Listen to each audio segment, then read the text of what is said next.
Last वाली class में कहां तक हुआ था?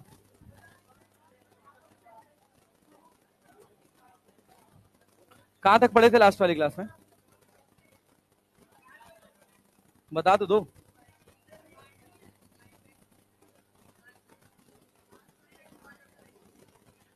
बाइंडिंग एनर्जी है। तुम लोग अभी एटम्स ही पढ़ रहे हो क्या? अच्छा, ये तो एटम्स है।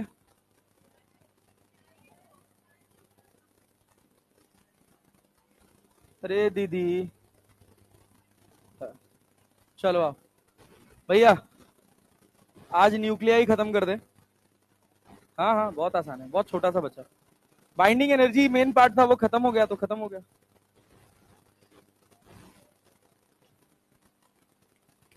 Export PDF.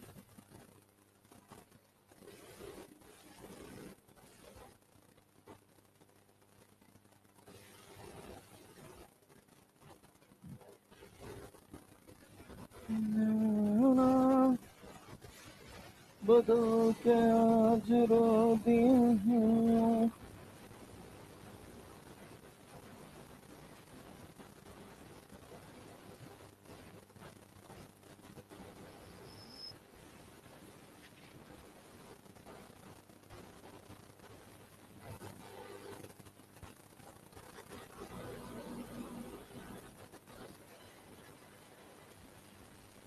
चले भाई साहब देखिए, बहुत ही साधारण, बहुत ही आसान चैप्टर था, रहा है अभी ये। अरे कठिन तो नहीं लगा भाई? न्यूक्लियाई बहुत कठिन तो नहीं लगा? लगा? अच्छा, कल हम नहीं आए थे तो मन नहीं लग रहा था? ओ, थोड़ा तबीयत तबीयत ठीक नहीं था यार। क्या? हाँ, क्या है? अच्छा, ए भाई सुनो यार, नेता बस छोड़ो, दुनियादारी छोड़ो, आओ काम की बात करते हैं। देखो, मास डिफेक्ट हो गया था ना लास्ट वाली क्लास में, समझ आया था? नहीं आया था? हाँ, सही से बताएंगे मतलब। हाँ, अगर मान लीजिए हम कह रहे हैं कोई एटम है एक्स जेड ए। क्या एटम है भाई साहब? X Z A. अगर वो कोई दूसरा एटम बन रहा है, मान लीजिए वाई बना, और यहाँ पे हो गया जेड डैश, यहाँ पे ये हो गया ए डैश, तो ये क्यों बनेगा? स्टेबिलिटी के कारण। क्यों बनेगा? स्टेबिलिटी के कारण। क्लियर है ना? तो मास डिफेक्ट का बेसिक कॉन्सेप्ट ये था कि अगर 4-5 न्यूक्लियॉन्स हैं, ये सब मिल के अगर एक न्यूक्लियस बने हैं, तो क्यों बने? क्यों बने? स्टेबिलिटी के कारण। यहाँ अनस्टेबल है, यहाँ स्टेबल है, या इसके कंपैरिजन में यहाँ कम स्टेबल है। बात समझे ना? तो होगा क्या, जब ये न्यूक्लियॉन्स ये बनाएंगे, तो क्या ये कुछ एनर्जी रिलीज करेंगे? अरे करेंगे ना। वो एनर्जी कहां से आएगी? मास से। किससे आएगी? मास से। क्या यहाँ यहाँ मास ज्यादा होगा और यहाँ मास कम होगा? इस वाले मास को क्या थ्योरेटिकल मास बोला था? याद करो भाई। मास ऑफ न्यूक्लियॉन्स क्या है? थ्योरेटिकल मास। और मास ऑफ न्यूक्लियस क्या है? प्रैक्टिकल मास। कौन सा मास ज्यादा था? थ्योरेटिकल मास ज्यादा था और प्रैक्टिकल मास कम था। तो जो मास कम हुआ वो किस फॉर्म में गया? In the form of binding energy. In the form of, तो डेल्टा एम बराबर हमने लिखा था Z M P plus A minus Z M N. अरे क्लियर है? Minus of mass of X minus Z M E. अरे ये तो लिखा था, यहां प्लस हो गया था। अरे लिखा था, एटम के मास में से अगर यहां से मैं माइनस बाहर कर लूं, तो एटम के मास में से अगर मैं इलेक्ट्रॉन का मास घटा दूं, तो क्या ये मास ऑफ न्यूक्लियस हो जाएगा? इट इज थियोरेटिकल मास या प्रैक्टिकल मास?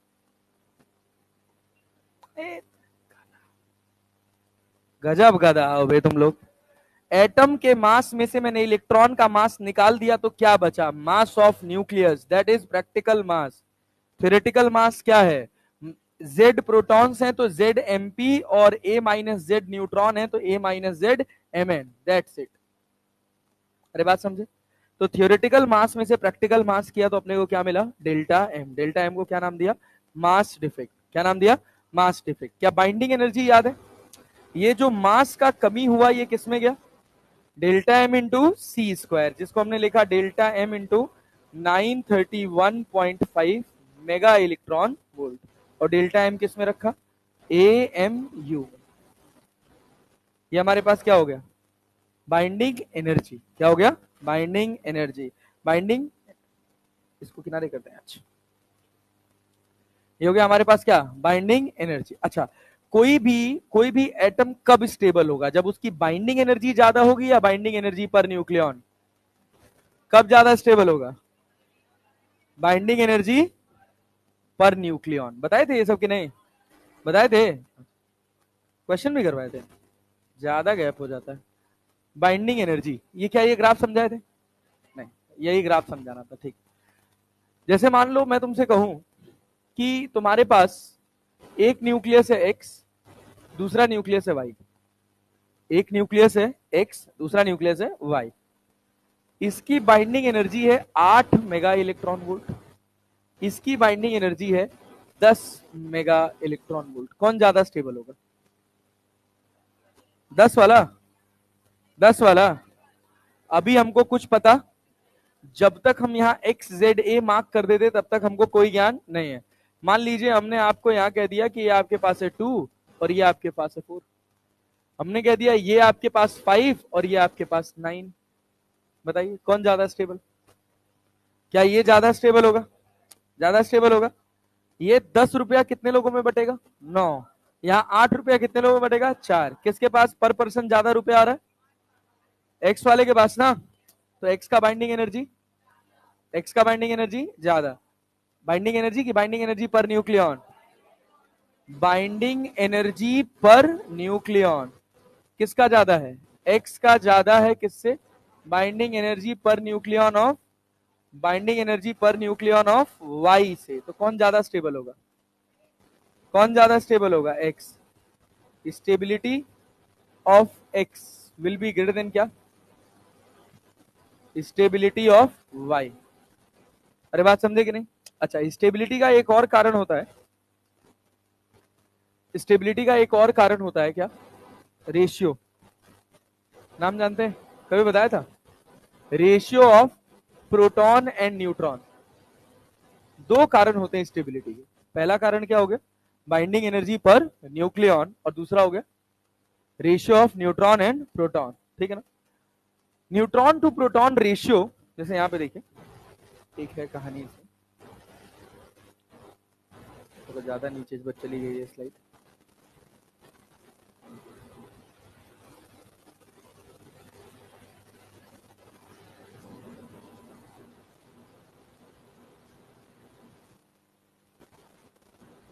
देखिएगा, अगर हम न्यूक्लियर स्टेबिलिटी की बात करें तो जिसका न्यूट्रॉन टू प्रोटॉन रेशियो, जिसका न्यूट्रॉन टू प्रोटॉन रेशियो किससे कम होता है, एक से कम होता है, वो क्या शो करते हैं, वो फ्यूजन शो करते हैं। क्या शो करते हैं, फ्यूजन। और जिसका n बाई जेड का रेशियो ग्रेटर देन 1 होता है वो क्या शो करते हैं, फिजन। और जो 1 से लेकर 1.6 के बीच में लाई करते हैं वो ना तो न्यूक्लियर फ्यूजन शो करते हैं ना तो न्यूक्लियर फिजन। ये बेसिकली क्या होता है, स्टेबल। क्या होते हैं, स्टेबल। तो इसको 1.6 लिख लो। अरे क्लैरिटी है। जैसे मान लो हीलियम 2He4, हीलियम क्या है, 2He4, 2 proton 2 neutron, ratio 1:1, ratio बना है ना। न्यूट्रॉन टू प्रोटॉन का रेशियो कितना है, 1। तो helium stable, helium stable. Lithium की बात करें, लिथियम की बात करें, कितने प्रोटॉन कितने न्यूट्रॉन, कितने प्रोटॉन कितने न्यूट्रॉन, हाँ हाँ,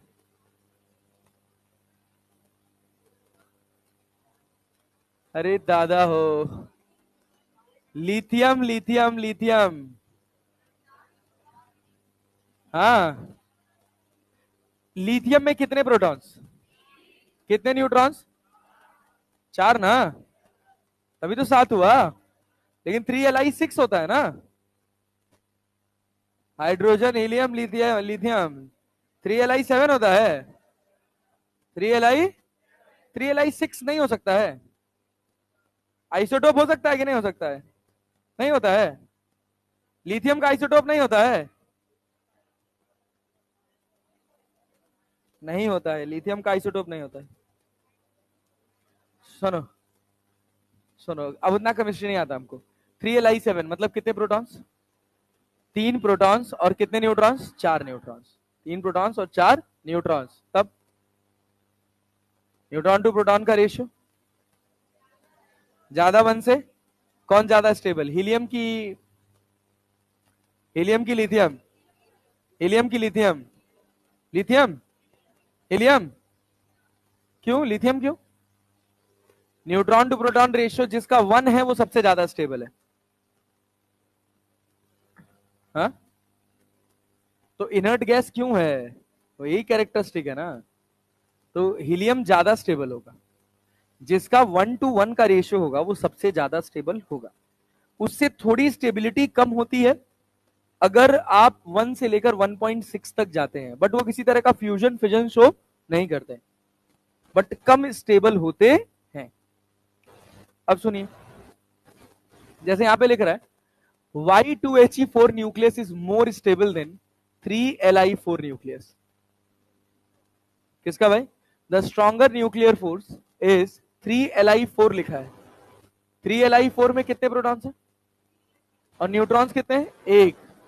न्यूट्रॉन एक, अरे Li4 है भाई, लिथियम का आइसोटोप है। 3Li4 कितना? 3 और 1, तो क्या हो गया यहाँ पे 1/3। यहाँ पे कितना हो गया? 1/1। तो क्या इसका रेशियो ज्यादा है? तो क्या लिखा? The stronger nuclear force is larger when the neutron to proton ratio is higher. In nuclear fission which is conserved, ये कराए थे ना, ये भी सही है वैसे इसका आंसर। तीसरा भी सही है, मोमेंटम भी कंजर्व रहता है। Which of the following statement is incorrect for nuclear forces? क्या भाई कराया था ना ये सब? तो दे आर चार्ज डिपेंडेंट, ये कराया था। अरे कराया था पक्का? क्या आया था इसका आंसर? डी कि बी? बी ना। अरे 2x जुड़े हैं ना भाई, तो क्या बना है? y। तो इसकी एनर्जी हो गई कितनी? 2E1, इसकी कितनी? E2। साथ में Q मिला ना। ये जो Q है ये रिलीज एनर्जी है ना, तो किसकी बाइंडिंग एनर्जी ज्यादा है? E2 की कि E1 की? ये ज्यादा है ना, तो क्या लिखोगे? Q बराबर E2 माइनस 2E1। इसी वजह से लिख दिया जाता है energy of product minus energy of reactant. ये भी किया था। कौन सा आंसर आया था? सी। कौन सा आया था? सी। अच्छा ये किया था। अरे किया था, क्या आया था? 160। ये किया था। अबे तो सब तो किया हुआ है यार। ये किया था। कितना आया था? किया था भाई 23.6। याद आया, याद आया, याद आया। ये भी किया था। अरे ये भी किया था। कितना आया था? 5.6। ये किया था। अरे किया था भाई 23.6। बाइंडिंग एनर्जी पर न्यूक्लियन था ना। ये किया था। Binding energy per nucleon of 2He4 is 7.07। Find the mass defect. आया था 0.030। अब यहां से पढ़ना था हमको अल्फा डीके से। सुनिएगा, डीके की एक बहुत अच्छी सी कहानी है। कहानी सुन लीजिए, कॉन्सेप्ट आपको मैं समझा दूंगा। कॉन्सेप्ट बहुत आसान है। हुआ क्या कि देखा ये गया कि समय के साथ जो न्यूक्लियस है ना, वो अपना मॉलिक्यूलर कैरेक्टरिस्टिक चेंज कर देता है। तो मॉलिक्यूलर कैरेक्टरिस्टिक चेंज करने के हमने 3 कारण ढूंढे। एक कारण देखा अल्फा डीके, एक कारण देखा बीटा डीके, और एक कारण देखा गामा डीके। ये 3 तरह के डीकेस थे जिसमें क्या हो रहा था, न्यूक्लियस अपनी आइडेंटिटी बदल ले रहा था। सबसे पहला डीके आया कौन सा? Alpha decay. और ये सब अपने आप हो रहा है, ये नेचर में अपने आप हो रहा है। नेचर में कोई भी इवेंट अपने आप क्यों हो रहा है? स्टेबिलिटी के कारण। बस एकमात्र बात याद रखनी है कि नेचर में जितने भी इवेंट्स हो रहे हैं they are just happening because of their stability. किसके कारण भाई साहब? स्टेबिलिटी के कारण। मोटा मोटा हिसाब किताब समझ आ रहा है? तो हुआ क्या, सबसे पहले हम बात किए अल्फा डीके का। किसका भाई? Alpha decay. अल्फा डीके में क्या हुआ, एक न्यूक्लियस था, उस न्यूक्लियस में से कुछ हीलियम न्यूक्लियस बाहर निकल गए। एक न्यूक्लियस था वो टूटा और उसने क्या दिया? Helium nucleus. अब मान लो मैं एक न्यूक्लियस हूं, मेरे पास Z नंबर ऑफ प्रोटॉन्स हैं और मेरे पास A नंबर ऑफ न्यूक्लियॉन्स हैं। बात समझ रहे हो ना? मतलब Z नंबर ऑफ प्रोटॉन्स तो A minus Z number of neutrons. Clear है? या मैं कह लूं ए नंबर ऑफ न्यूक्लियॉन्स। बात समझ आ रही? इसमें से एक हीलियम न्यूक्लियस बाहर निकल गया। तो जब हीलियम न्यूक्लियस बाहर निकला तो क्या निकला? 2He4। मतलब ए में से 2 कि ए में से 4? ए में से 4 और जेड में से 2। क्लैरिटी है? जेड में से 2 चला गया और ए में से 4 चला गया। तो तुम खुद सोचो, एक ही कोर कॉन्सेप्ट है, बाइंडिंग एनर्जी किसकी ज्यादा रही होगी, वाई और हीलियम की कि एक्स की? ये यहां से क्यों बना? तो इधर इन दोनों की जो binding energy, total binding energy है, वो इसकी बाइंडिंग एनर्जी से ज्यादा। क्लियर है? तो क्या तुमको कुछ एक्सेस एनर्जी मिली? क्यों मिला? क्लियर? अगर मान लो मेरे से पूछता कितना क्यू एक्स्ट्रा मिला, कितना क्यू एक्स्ट्रा मिला, तो मैं क्या लिखूंगा? क्यू लिखने का सिंपल तरीका, इसकी बाइंडिंग एनर्जी में से इसकी बाइंडिंग एनर्जी घटा दे, घटा दे। और नहीं दिया हो तो क्या मास डिफेक्ट निकाल सकते हैं? डेल्टा एम लिख सकते हैं। तो क्या लिखेगा? डेल्टा एम क्या लिखेगा? वैसे कभी आज तक सवाल नहीं पूछा गया, बट फिर भी क्या लिखेंगे? Mass of Y plus mass of helium minus mass of X. अरे क्लियर है ना? ये क्या हो गया? Mass defect. अरे क्लियर है ना? क्या हो गया? Mass defect. और अगर आपको क्यू लिखना है तो आप क्या लिखेंगे? Delta M into C square, या क्यू बराबर क्या? Delta M into 931.5 mega electron. Clear? आपसे जो सवाल पूछा जाएगा वो इसका बाइंडिंग एनर्जी दे देगा, इन दोनों का बाइंडिंग एनर्जी दे देगा, और आपसे पूछेगा ये क्यू क्या होगा। क्लियर है ना? तो क्यू वैल्यू निकाल सकते हैं, निकाल सकते हैं। ये जो क्यू वैल्यू है ये किस फॉर्म में है? एनर्जी है, तो एनर्जी किस फॉर्म में है? इन the form of heat. Q किस फॉर्म में? इन the form of heat. Unit नहीं पूछना, जूल। क्यू किस फॉर्म में है? हीट के। एक न्यूक्लियस है, वो टूटा, वो बनाया वाई, और क्या बनाया? हीलियम। तो क्या हीट प्रोड्यूस हो जाएगी? हीट प्रोड्यूस हो जाएगी। हीट कैसे प्रोड्यूस होती? सबसे कॉमन रीजन हीट प्रोडक्शन का क्या समझ आता है? क्या पढ़ा रहे हो आप? हीट प्रोडक्शन कैसे होगा? आपसे कहूं कि मान लीजिए हीट कहीं से जनरेट हो रही है, उसका सबसे कॉमन ग्राउंड क्या होगा? कोलिजन। क्या होगा? क्या होगा? बिना कोलिजन के कभी हीट पैदा, वाई दिख नहीं रहा, हीलियम दिख नहीं रहा, एक एक एटम है, इनको गैस कंटेनर में रख दोगे, हीट पैदा कर देंगे? अरे कर देंगे? नहीं। क्यों? क्यों नहीं कर पाएंगे? क्योंकि कोलिजन नहीं हो रहा है। अरे बात समझ रहे हो? तो ये जो एनर्जी है ये किस फॉर्म में? इन the form of kinetic energy. In the form of kinetic. एक एक्स नाम का न्यूक्लियस था, रखा था, फट गया। फटा तो क्या बना? वाई, और क्या बना? Helium nucleus. अरे फटा ना? फटा तो क्या बना? वाई और हीलियम न्यूक्लियस। अब फटा है, पहले रखा था, नेट मोमेंटम कितना था? 0। कितना था? फटा। दोनों अलग अलग गए, तब भी नेट मोमेंटम कितना होगा? 0। लेकिन क्या दोनों के पास काइनेटिक एनर्जी आ जाएगी? आएगी ना? यही जब सवाल आएगा, क्या दोनों के पास काइनेटिक एनर्जी आएगी? मतलब क्यू क्या होगा? Kinetic energy of Y plus kinetic energy of helium. Q होगा अपने पास क्या? बोलो भैया, kinetic energy of Y plus kinetic energy of helium. अब बहुत कॉमन सी बात तुम खुद सोचो कि अगर मैं कहता कि 10 मोल एक्स है, 10 मोल क्या है? एक्स है, और यही सेम प्रोसेस हुआ है, तो क्या हीट प्रोड्यूस हो जाती? क्यों हो जाती? नंबर ऑफ मॉलिक्यूल्स ज्यादा, काइनेटिक एनर्जी ज्यादा है, इनकी बहुत तेज भाग रहे हैं। अरे क्लियर है? तो क्या कोलिजन होगा, और कोलिजन होगा तो क्या हीट जनरेट होगी? नहीं आया, समझ रहे ना? लेकिन यहाँ क्यू हीट नहीं है, एक सिंगल न्यूक्लियस की बात कर रहे हैं हम लोग। अरे क्लैरिटी है ना? एक सिंगल न्यूक्लियस की बात की है, तो यहाँ कोई हीट नहीं है, यहाँ किस फॉर्म में? काइनेटिक एनर्जी के फॉर्म में। अच्छा, क्या अगर हम लिख सकते हैं ऐसे, वी नो दैट p²/2m बराबर काइनेटिक एनर्जी। अरे जानते हैं क्या काइनेटिक एनर्जी किसके बराबर होता है? p²/2m, and momentum is conserved, and momentum is, अरे है कि नहीं है? Momentum is conserved. तो ये बताओ, क्या एक्स का कोई मोमेंटम है? नहीं, रेस्ट में था, न्यूक्लियस रेस्ट में था, फट गया, तो वाई का होगा? वाई का तो होगा ना, जेड का भी होगा। लेकिन y का पॉजिटिव तो z का, मतलब y का पॉजिटिव तो हीलियम का नेगेटिव। जितना मोमेंटम y का होगा उतना ही मोमेंटम हीलियम का होगा, बट डायरेक्शन एक दूसरे के ऑपोजिट होगा। अभी अपन मैग्नीट्यूड मैग्नीट्यूड की बात कर रहे हैं, तो मोमेंटम ऑफ y बराबर क्या लिख सकता हूं मैं, मोमेंटम ऑफ हीलियम, और मैं दोनों तरफ स्क्वायर कर दूं, दोनों तरफ क्या कर दूं, स्क्वायर। तो क्या मैं इसको ऐसे लिख सकता हूं, 2my ky बराबर 2 क्या भाई, mhe इंटू khe। क्या 2 से 2 कट जाएगा, नहीं आ रहा यार, तो थोड़ा ढंग से बोलो ना यार, अच्छे से रिस्पॉन्ड तो करो, कुछ जादू नहीं कर रहे यार, बहुत आसान है। तो क्या लिखोगे, k of y upon k of he बराबर mass of he upon mass of y। अरे क्लियर है क्या? अच्छा एक और इक्वेशन तुम्हारे पास क्या है, k of he plus k of y बराबर क्या है, q। k ऑफ y बराबर क्या है, q।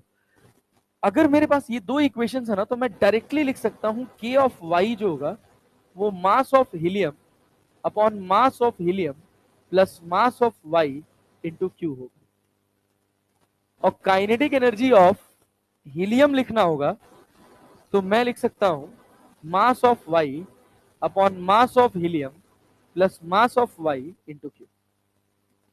क्लियर है? कुछ किए नहीं है, लीनियर इक्वेशन इन दो वेरिएबल था, इसका वैल्यू उठा के यहां रख दिए हैं।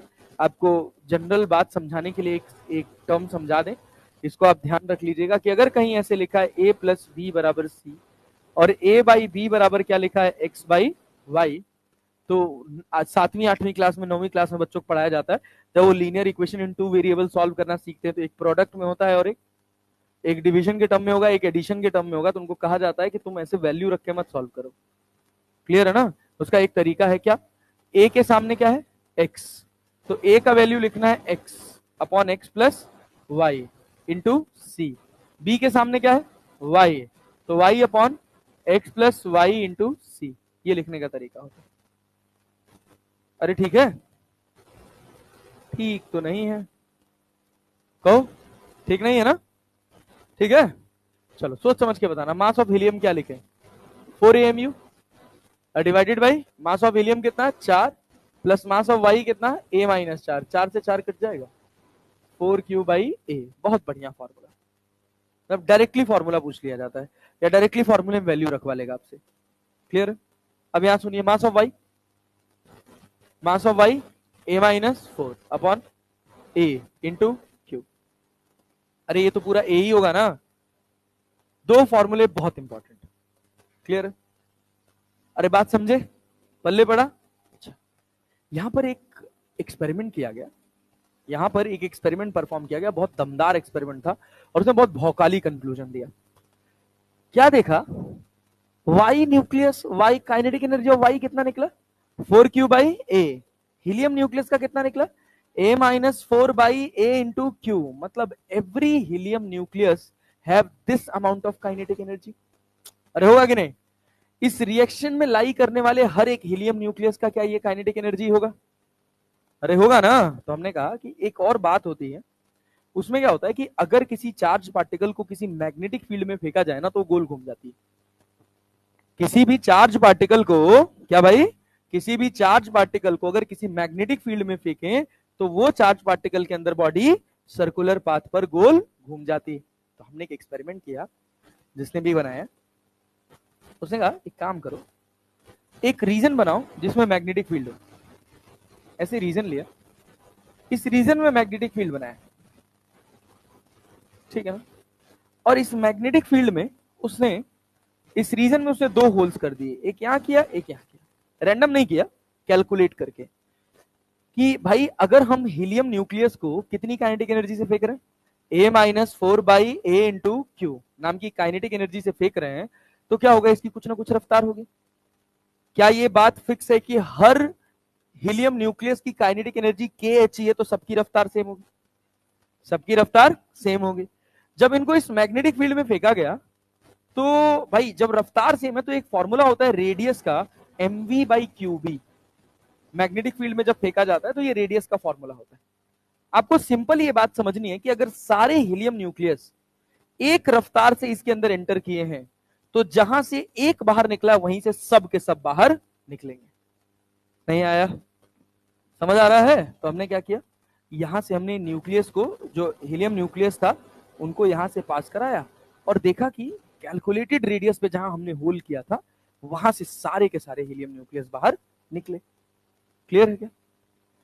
अरे बात समझ रहे हैं? बस थोड़ा सा एक दिक्कत हुआ। दिक्कत क्या हुआ कि हमने भेजा यहां से 100 हीलियम न्यूक्लियस और यहां से बाहर आए 80 हीलियम न्यूक्लियस, 20 गायब। 100 हीलियम न्यूक्लियस भेजा और बाहर कितने आए? केवल 80। 20 कहां गए? चिंता, कहां चले गए? 20 कहां गए होंगे? 20 को रास्ता नहीं पता होगा, ऐसा हो ही नहीं सकता। अगर मैं दो आइडेंटिकल चार्ज पार्टिकल्स को एक कांस्टेंट मैग्नेटिक फील्ड में फेंकूं, एक कांस्टेंट प्लेट से, तो पहले वाले का बिहेवियर और दूसरे वाले का बिहेवियर दोनों आइडेंटिकल होगा। पहला एक्स से निकला है तो दूसरा भी एक्स से निकलेगा। क्लियर? तो मामला फंस गया। किसका फंस गया? 20 हीलियम न्यूक्लियस का। रिएक्शन से निकले कितने? टोटल हमने 100 का न्यूक्लियस परफॉर्म किया, 100 का न्यूक्लियस तोड़ा, एक्स का 100 न्यूक्लियस तोड़ा तो हमको 100 हीलियम मिला, और 100 हीलियम मिला तो 100 हीलियम को हमने मैग्नेटिक फील्ड से फेंका और 100 के 100 में से 80 बाहर निकले, 20 बाहर नहीं निकले। क्लियर है? तो हमने क्या किया, इसके ऊपर एक ये शीट थी, यहां होल था, हमने कहा एक काम करो, पूरे को परफोरेट कर दो। परफोरेट करने का मतलब समझते हो? छन्नी बनाना। हाँ, सब में पूरे शीट में होल कर दो, कहीं ना कहीं से तो बाहर निकलेगा। अरे बात समझे कि नहीं? कहीं ना कहीं से तो बाहर निकलेगा। तो देखा ये गया कि जो बचे हुए 20 थे ना, वो दूसरे रेडियस से बाहर निकले, पहले वाले से छोटे रेडियस से बाहर निकल रहे थे। अरे बात समझे कि नहीं? तो हमने कहा 80 यहां से निकले, 20 यहां से निकले, तो क्यों निकले? भाई रेडियस कम हुआ है, रफ्तार कम हुई होगी, काइनेटिक एनर्जी कम हुई होगी, तो 20 की काइनेटिक एनर्जी कम क्यों है ना? कोलिजन रोल में ही नहीं है ना, कोलिजन रोल में नहीं है। कोलिजन रोल में तो 80 में कोलिजन नहीं हुआ, इन्हीं 20 में कोलिजन हुआ ना। एक और डिके हो रहा था इसके साथ, उसका नाम था गामा डिके। क्या नाम था? Gamma decay. हुआ क्या कि ये हमारे पास XZA नाम का एटम था, ये अल्फा डीके किया, इसको क्या बनाना था? YZ-2A-4, और क्या बनाना था? 2He4, ये बनाना था। जब ये बन रहा था ना, तो इस Y न्यूक्लियस को एहसास हुआ कि मैं ये बनने के बाद भी स्टेबल नहीं हूं। अरे बात समझे ना? Y को ऐसा एहसास हुआ कि अगर ये बन गया तब भी मैं स्टेबल नहीं हूं, तो अपनी स्टेबिलिटी बढ़ाने के लिए वो क्या करता है? गामा डीके कर देता है, एक फोटोन निकाल देता है स्पेसिफिक एनर्जी का। तो अब वो जो फोटोन निकला है वो कहां से एनर्जी लेके निकलेगा? Y से, हीलियम से, या दोनों से? दोनों से। ये इंटरमीडिएट है। क्या है? अभी बना नहीं है, अभी Y और हीलियम अलग अलग नहीं हुए, अभी अलग हो ही रहे थे, तब तक Y को एहसास हुआ कि मैं तो स्टेबल नहीं। अरे क्लियर है ना? तो उसने क्या कर दिया, एक गामा नाम का फोटोन दे दिया। जो गामा रेडिएशन का फोटोन निकला, उसने कुछ एनर्जी Y से लिया और कुछ एनर्जी हीलियम से लिया, और फिर जो फाइनल प्रोडक्ट बना गामा डीके के बाद, इसी को बोलते हैं गामा डीके। गामा डीके के बाद जो फाइनल प्रोडक्ट बना वो बना आपके पास क्या? YZ-2A-4 प्लस 2He4, और साथ में क्या निकला? Gamma photon. साथ में क्या निकला? Gamma photon. ये वो 20 न्यूक्लियाइज थे जिनके साथ कैसा डीके हुआ? पहले अल्फा हुआ लेकिन वो स्टेबल नहीं हुए, तो उन्होंने क्या दे दिया? Gamma decay. एक और फोटोन, एक और एनर्जी, थोड़ी सी और एनर्जी अपने अंदर से बाहर निकाल दी। बैठल बैठल सुतो यही, अब बॉक्सिंग चैंपियनशिप होगा। अच्छा सर्दी हो गई है तो वहां से उठ के यहां बैठ जा। नहीं, थोड़ा गर्मी लग रहा है यार। हाँ, बंद है ना? अरे नेता, अरे समझ आया? बोलो बोलो, अल्फा डीके समझ आया? अल्फा डीके की कहानी समझ, छोड़ यार इधर। अल्फा डीके की कहानी समझ आई? ये इसकी पूरी स्टोरी थी। कंप्लीट। फिर उसके बाद हाँ बोलो। हाँ उसका वाई स्टेबल था। वही तो फिनोमेना था, यही तो फिनोमेना था कि ऐसा क्यों हुआ, क्योंकि कुछ न्यूक्लियस टूटने के बाद स्टेबल हो गए और कुछ स्टेबल नहीं हुए। ठीक है ना, वही तो एक्सपेरिमेंट था। तो जब हमको ये कंक्लूजन मिला तो हमने सोचा ओ दिस इज ऑल्सो हैपनिंग, मतलब अपने को एक रेडिएशन भी मिल रहा है। हमने तो कैलकुलेशन में रेडिएशन नाम की कोई चीज कैलकुलेट ही नहीं की, लेकिन भैया अपने को हीट मिल रही थी, अपने को रेडिएशन मिल रहा था। जब ऑब्जर्वेशन किया दोबारा से, जब हमारा कैलकुलेटेड एक्सपेरिमेंट फेल हो गया, हमने कहा एक बार लॉ फिर से देखते हैं। तो जब फिर से देखा तो हमने देखा 20 फोटॉन्स भी मिल रहे हैं इसके साथ। मतलब कुछ न्यूक्लियाइज टूटने के बाद कुछ एक्स से टूट के जब वाई बन रही है तो स्टेबल हो जा रही हैं, कुछ उसमें स्टेबल नहीं हो रही हैं। जो स्टेबल नहीं हो रही हैं वो क्या दे रही हैं, गामा। क्या दे रही हैं, गामा। क्लियर है। हाँ कुछ अल्फा डीके करने के बाद स्टेबल हो जा रही है। मेजॉरिटी अल्फा डीके के बाद स्टेबल हो गया, लेकिन कुछ हिस्सा स्टेबल नहीं हुआ, तो उन्होंने क्या किया, गामा फोटॉन्स दिया। और यहीं से इंट्रोडक्शन होता है गामा डीके का। बस यही है गामा डीके। गामा डीके में कोई चेंज नहीं होता, बस अल्फा डीके होते समय कई बार डॉटर न्यूक्लियाई जो ये बनते हैं, इनको डॉटर बोला जाता है और इसको माई बाप बोला जाता है। मदर न्यूक्लियाई, पेरेंट न्यूक्लियाई, और इनको क्या बोला जाता है, डॉटर न्यूक्लियाई। सन न्यूक्लियाई नहीं बोला यार, बड़ा बुरा लगा मुझे यार, हमेशा डॉटर ही है। चल भाई क्या कह रहा, क्या क्या कह रहा। अच्छा नहीं, इसके पीछे एक और, मेरे मास्टर ने इसके पीछे एक बहुत खतरनाक लॉजिक बताया था। नहीं बता सकता, सॉरी सॉरी सॉरी। अरे नहीं बता सकता, चलो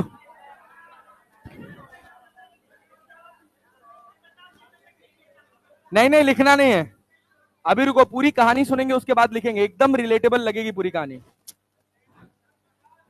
ये देखो भैया, ये सुनो, ये क्या था, जेड एक्स ए, क्या भाई साहब, जेड एक्स ए, बस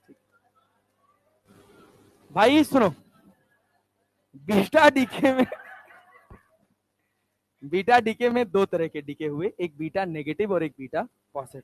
हुआ क्या, हमने ये माना कि न्यूट्रॉन सबसे छोटी आइडेंटिटी है, लेकिन न्यूट्रॉन एक्चुअली सबसे छोटी आइडेंटिटी नहीं। तो बहुत सारे लोगों ने जब बहुत सारी रिसर्च करी तो हम न्यूट्रॉन्स में पहुंचे हैं, न्यूट्रॉन के अंदर जब पहुंचे हैं तो न्यूट्रॉन के अंदर हम एक और पार्टिकल ढूंढे जिसका नाम है क्वार्क। क्या नाम है, क्वार्क। वो 3 के पेयर में एग्जिस्ट करते हैं और उनके ऊपर चार्ज होता है इलेक्ट्रॉन, एक इलेक्ट्रॉन का चार्ज होता है, ठीक ना। सेम एज ऐसे ही प्रोटॉन में भी होता है, उसके अंदर भी पॉजिटिव पार्टिकल्स हैं, क्वार्क प्लस ई वाले, प्लस ई चार्ज वाले भी हैं। क्लियर है।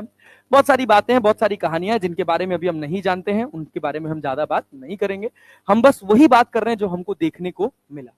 तो हमने ये देखा कि एक्सजेड ए नाम का एक एटम था जिसमें क्या हुआ, एक डीके हुआ बीटा नेगेटिव। तो बीटा नेगेटिव डीके में हो क्या रहा था कि एटम में अगर एन नंबर ऑफ न्यूट्रॉन है, कितने नंबर ऑफ न्यूट्रॉन है, एन, तो अगर देखोगे तो यहाँ क्या होगा वो नंबर, ए प्लस जेड की ए माइनस जेड, ए माइनस जेड। तो न्यूट्रॉन का कैरेक्टर कैसा है, पॉजिटिव की न्यूट्रल, कैसा कैरेक्टर, न्यूट्रल कैरेक्टर है, ठीक है ना। उसने क्या किया, अपने अंदर से एक इलेक्ट्रॉन बाहर निकाला। क्या निकाला, इलेक्ट्रॉन। तो वो कैसा हो गया, पॉजिटिव। कैसा हो गया, पॉजिटिव। तो किसमें कन्वर्ट हो गया, प्रोटॉन में। किसमें कन्वर्ट हो गया, प्रोटॉन में। प्रोटॉन के ऊपर प्लस ही चार्ज होता है ना, और मास तो दोनों का अप्रोक्सीमेटली बराबर था। थोड़ा सा समझो, थोड़ा सा न्यूट्रॉन का मास क्या प्रोटॉन के मास से ज्यादा होता है, होता है ना। अब वो जो थोड़ा सा ज्यादा मास था वो इलेक्ट्रॉन लेके बाहर निकल गया, तो उसका मास किसके बराबर हो गया, प्रोटॉन के मास के बराबर। और प्लस ई चार्ज आ गया तो चार्ज भी किसके बराबर हो गया, प्रोटॉन के बराबर। तो हमने कहा प्रोटॉन के नंबर में एक की बढ़ोतरी हो गई। बीटा नेगेटिव डीके में न्यूट्रॉन किसमें कन्वर्ट हो गया, न्यूट्रॉन किसमें कन्वर्ट हुआ, प्रोटॉन में। साथ में उसने दिया एक इलेक्ट्रॉन, साथ में उसने क्या दिया, एक इलेक्ट्रॉन। अभी हम इनको थोड़ी देर के लिए भूल जाते हैं, ये ऐसे बकवास चीज था, ठीक है ना। सुनिएगा, अब हाँ, न्यूट्रिनो एंटी न्यूट्रिनो बोलते हैं, अभी आएंगे लास्ट में, जब हमारा एक्सपेरिमेंट फेल होगा तब यहां पहुंचेंगे, ठीक है ना। तो हुआ क्या, जब ये टूटा तो क्या बना, वाई, और साथ में क्या मिला, एक इलेक्ट्रॉन। क्या मिला, इलेक्ट्रॉन। ये क्यू जो टूटा है, ये जो क्यू मिला है वो क्यों मिला है, इसकी बाइंडिंग एनर्जी कम, इन दोनों की बाइंडिंग एनर्जी ज्यादा, अरे है ना, तभी तो यहां से ये बने तो स्टेबल बने, है ना। तो क्यू जो एनर्जी मिली है वो किस फॉर्म में मिली है, फिर हीट, किसके फॉर्म में, तुरंत बताओ, तुरंत भूल जाते हो क्या बे तुम लोग, बेवड़े उड़े हो क्या एकदम से। क्यू का मतलब हीट, क्यू, ये इसको क्यू वैल्यू बोलते हैं, क्या बोलते हैं, क्यू वैल्यू, ये हीट नहीं है।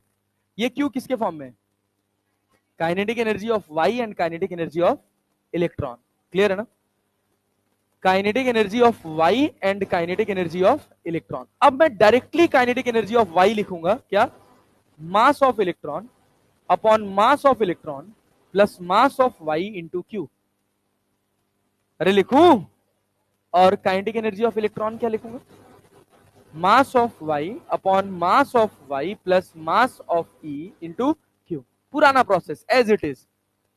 अरे क्लैरिटी है ना, आ रहा है। अब यहां ध्यान से देख, किसका मास ज्यादा है, इलेक्ट्रॉन का कि वाई का, किसका मास ज्यादा है, किसका, वाई का। वाई के आगे इलेक्ट्रॉन का मास नेग्लिजिबल, अरे समझ आया, इलेक्ट्रॉन का मास एक प्रोटॉन के मास के कंपैरिजन में नेग्लिजिबल हो जाता है, इसमें तो बतेरे प्रोटॉन न्यूट्रॉन से, अरे है ना। तो क्या हम ये लिख सकते हैं कि mass of electron is far far less than mass of Y, अरे लिख सकते हैं। तो kinetic energy of Y will be equal to 0, देख मास ऑफ इलेक्ट्रॉन कितना हो गया, ये क्या, ये बहुत छोटा है, 0 लिख लिया ना इसको। अब 0 को, वाई तो है ही, 0 को किसी टर्म से मल्टीप्लाई करोगे तो क्या हो जाएगा, 0। और काइनेटिक एनर्जी ऑफ ई लिखोगे तो वो कितना मिलेगा, क्या ई को 0 लिख दें तो M Y plus M Y cut जाएगा, क्या क्या आ गया, Q. Kinetic energy of electron कितना आ गया, क्यू, क्लियर है ना, किसके बराबर, जो वहां से बाइंडिंग एनर्जी मिल रही है ना तुमको, वो सारी की सारी एनर्जी किसके पास है, किसके पास है, इलेक्ट्रॉन के पास। मतलब एक बड़ा सा पहाड़ था, अब पहाड़ में से एक पत्थर टूट के गिर गया, उस पहाड़ को कोई फर्क पड़ेगा नहीं, आधा पहाड़ गिर जाए तो फर्क पड़ेगा ना, अगर आधा एक्स में गिरा है तो बचा आधा गिर जाएगा कहाँ, वाई में, क्लियर है ना। वो हुआ अल्फा डीके में, कहा हुआ, अल्फा डीके में। काइनेटिक एनर्जी दोनों के पास गई, हीलियम न्यूक्लियस के पास भी गई और दूसरा जो वाई एटम बना उसके पास भी गई, लेकिन यहाँ वाई के पास कोई काइनेटिक एनर्जी जाने वाली, क्योंकि हीलियम यहाँ पे हीलियम न्यूक्लियस नहीं है, हीलियम न्यूक्लियस की जगह क्या है, इलेक्ट्रॉन। इलेक्ट्रॉन का मास बहुत कम है, जिसका मास कम होगा उसकी काइनेटिक एनर्जी ज्यादा होगी, अरे क्लियर है ना। तो यहाँ वाई की काइनेटिक एनर्जी कितनी हो गई, 0। सारी काइनेटिक एनर्जी किसके पास है, इलेक्ट्रॉन के पास, किसके बराबर है, क्यू के। क्या इसकी कुछ ना कुछ रफ्तार होगी। फिर इसको मैग्नेटिक फील्ड में फेंका, फिर इसको जब मैग्नेटिक फील्ड में फेंका तो हमने क्या किया, उस रफ्तार पर रेडियस कैलकुलेट किया, जहां से हमने इनको भेजा उनसे जो कैलकुलेटेड रेडियस था वहां पे 2 होल कर दिया, एक होल इधर और एक होल दूसरे साइड। अब इलेक्ट्रॉन्स को, ये नेगेटिव चार्ज पार्टिकल है ना, इलेक्ट्रॉन्स को जैसे पॉजिटिव चार्ज को फेंकते हो तो इधर जाता है, नेगेटिव को फेंकोगे तो इधर जाएगा, उल्टा जाता है, तो सब आएगा आगे सिलेबस में पढ़ने को आएगा। तो यहां से जब हमने 100 इलेक्ट्रॉन्स फेंके, क्लियर है, तो जो हमारा कैलकुलेटेड रेडियस था इस पर इलेक्ट्रॉन्स मिले, इस पर अपने को इलेक्ट्रॉन्स ऐसे, अरे क्लियर है क्या, भेजे कितने थे, 100, मिले 3-4 ठो, भेजे 100 और मिले 3-4। किसी तरह का कोई एटॉमिक कोलिजन हम कंसीडर नहीं कर रहे हैं क्योंकि नंबर बहुत कम है, 100 का नंबर भी साइज के कंपैरिजन में बहुत छोटा है और इसमें किसी तरह का कोई कोलिजन कंसीडर नहीं किया जाएगा, अरे क्लैरिटी है। 3-4-5 मिले तो हमने सोचा बच्चे कहां गए, बच्चे कहां गए, तो हमने क्या किया, जो हमने रेडियस कैलकुलेट किया था वहां तक ये हमको, उस कैलकुलेटेड रेडियस पर हमको इलेक्ट्रॉन्स मिले, लेकिन सारे इलेक्ट्रॉन्स नहीं मिले, कुछ ही मिले, चंद इलेक्ट्रॉन्स। तो हमने कहा एक काम करो, इसको हटाओ और परफोरेटेड शीट लगा दो। इसको हटा के मैग्नेटिक फील्ड रीजन में जब परफोरेटेड शीट लगाई तो उन्होंने देखा भाई साहब यहां तो अलग ही गेम चल रहा है, पूरा एक इलेक्ट्रॉन बैंड मिल रहा है भाई साहब। पहले वाले में क्या था, दो ही जगह से मिले, दो ही जगह से मिले। तो हमने क्या कंक्लूजन निकाला कि एक में जो कुछ दूसरे रेडियस से निकले हैं उनकी एनर्जी कम हो गई है, क्योंकि गामा गामा डीके हुआ है, कुछ स्पेसिफिक एनर्जी के फोटॉन्स बाहर निकल गए। क्लियर है ना? तो हम यहां आके अटके, यहां के बाद हमारी एक्सप्लेनेशन थोड़ी स्टक कर गई कि इनको हम क्या बोलें, जिनका एनर्जी कम हुआ है वो क्यों कम हुआ है। अल्फा डीके में तो समझ आया कि जो न्यूक्लियस बना था वो स्टेबल नहीं था, वो अनस्टेबल था। वो क्या था? अनस्टेबल। अनस्टेबल था तो उस कुछ न्यूक्लियस ने क्या कर दिया? गामा डीके दे दिया। यहां क्या, यहां तो बनते ही कैसा बना? कैसा बना? स्टेबल। कैसा बना? स्टेबल। फिर भी जो कैलकुलेटेड रेडियस था, अच्छा लेकिन एक बात बहुत पक्की समझ आई कि मैक्सिमम काइनेटिक एनर्जी क्यू से ज्यादा नहीं, मतलब रिएक्शन में कहीं कोई बाहर से एनर्जी नहीं आ रही। अरे बात समझे ना? तो हमने सोचा अच्छा चलो एक काम करते हैं, बीटा पॉजिटिव डीके को भी ऑब्जर्व करते हैं, देखें उसमें क्या होता है। क्लियर है? तो जब हमने बीटा पॉजिटिव डीके को ऑब्जर्व किया तो बीटा पॉजिटिव डीके में क्या हुआ? पॉजिटिव कैरेक्टर किसके पास है? न्यूट्रॉन के पास कि प्रोटॉन के पास? तो प्रोटॉन ने अपना पॉजिटिव कैरेक्टर खो दिया, तो किस में कन्वर्ट हो जाएगा? न्यूट्रॉन में। किस में कन्वर्ट हो जाएगा? न्यूट्रॉन। क्लियर? प्रोटॉन कन्वर्ट हो गया किस में भाई साहब? न्यूट्रॉन में, क्योंकि उसने अपना पॉजिटिव कैरेक्टर खो दिया, +1e0। तो ये बताओ, जब ऐसा हुआ, जब ऐसा हुआ तो क्या हुआ? प्रोटॉन का नंबर बढ़ा कि घटा? प्रोटॉन का नंबर घटा। बहुत अच्छी स्टोरी है, ध्यान से सुन लो, एक बार में समझ आ जाएगी। प्रोटॉन का नंबर घटा, प्रोटॉन का नंबर घटा। Number of nucleons, number of nucleons बढ़ गए, न्यूट्रॉन बढ़ा ना, टोटल नंबर तो उतना ही रहा यार, नहीं आया। अबे 10 प्रोटॉन थे, 10 न्यूट्रॉन थे, एक प्रोटॉन न्यूट्रॉन में कन्वर्ट हो गया, तो क्या हो गया? 11 न्यूट्रॉन हो गए और 9 प्रोटॉन हो गए, रहे तो 20 ही ना। खच्चर कहेंगे। किसकी बाइंडिंग एनर्जी ज्यादा? एक्स की वाई की? इधर वालों की बाइंडिंग एनर्जी ज्यादा है ना। अभी हम इनको कंसीडर नहीं कर रहे, अभी इनका नाम ही नहीं ले रहे, ये कुछ बकवास था। क्लियर? हमारे पास क्या मिला? क्यू। किसके फॉर्म में? किसके फॉर्म में? Kinetic energy. Kinetic energy of Y plus kinetic energy of electron. क्या काइनेटिक एनर्जी ऑफ वाई लिख सकते हो? क्या मास ऑफ वाई की मास ऑफ इलेक्ट्रॉन? इसको पॉजिट्रॉन बोलते हैं। क्या बोलते हैं? Positron. This is known as antiparticle of electron. क्या बोलते हैं? Antiparticle of electron. Identical to electron, mass same है, चार्ज सेम है, बस एक पॉजिटिव है और दूसरा नेगेटिव। क्लियर है ना? एक पॉजिटिव और दूसरा नेगेटिव। तो हमने कहा काइनेटिक एनर्जी ऑफ वाई लिखना है तो क्या लिखे? मास ऑफ पॉजिट्रॉन ना, divided by mass of Y plus mass of E into q. और kinetic energy of electron y upon mass of y plus positron, mass of y plus mass of e into q. अच्छा, positron का mass y के मास से बहुत ज्यादा, बहुत कम, या comparison में बहुत कम है। फिर से यहां से क्या कंक्लूजन मिला? काइनेटिक एनर्जी ऑफ y 0 और काइनेटिक एनर्जी ऑफ e कितना? q। फिर इस रफ्तार से निकलने वाले पॉजिटिव चार्ज पार्टिकल्स का मतलब इस एनर्जी से निकलने वाले चार्ज पार्टिकल की मैंने रफ्तार निकाली। क्या कोई बड़ी बात है रफ्तार निकालना? 1/2 mv²। क्या क्यू तुमको पता है? क्या मास तुमको पता है? रफ्तार निकालना कोई बड़ी बात नहीं है। रफ्तार पता चल जाएगा तो रेडियस निकालना भी मैग्नेटिक फील्ड में बहुत छोटी चीज है। यही पूरा वहां आएगा, इसी को बोलते हैं इलेक्ट्रॉन गन, बन के आएगा वहीं पे, जो अभी पीछे वाला पढ़े हो। इलेक्ट्रॉन गन से निकल रहे हैं इलेक्ट्रॉन्स और उनको मैग्नेटिक फील्ड में फेंका जा रहा है तो गोल घूम रहे हैं। तो समझ रहे हो ना? तो क्या होगा यहां से? क्या होगा? क्या ये दौड़ेंगे भाई? रफ्तार होगी, दौड़ेंगे, मैग्नेटिक फील्ड में फेंकोगे तो गोल घूमेंगे भी। कैसे चार्ज है? पॉजिटिव के नेगेटिव? पॉजिटिव है ना, तो नेगेटिव वाला इधर से इधर गया था तो पॉजिटिव क्या इधर से इधर जाएगा। ठीक है, फिर हमने क्या किया, एक जगह होल किया, इसको सेंटर रख के एक रेडियस कैलकुलेट किया इस रफ्तार पर, और फिर हमने यहां से इन सारे पॉजिट्रॉन्स को फेंका। देखा 100 फेंका, पता चला यहां पे मिले 5-6। Same process as it is repeat हो गया। अरे क्लियर है? फेंके कितने? 100, मिला कितना? 5-6। हमने कहा यहां भी परफोरेटेड शीट लगाओ। तो जब परफोरेटेड शीट लगाई तो देखा, ओ भाई साहब, it is identical thing happening here. वही हो रहा था, बिखरा हुआ पूरा बैंड मिल रहा था इलेक्ट्रॉन का एक। अरे क्लियर है? इलेक्ट्रॉन का एक बैंड मिल रहा था। तो हम एक कंक्लूजन पर पहुंचे। फिर हमने अपने पूरे एक्सपेरिमेंट को दोबारा ऑब्जर्व किया।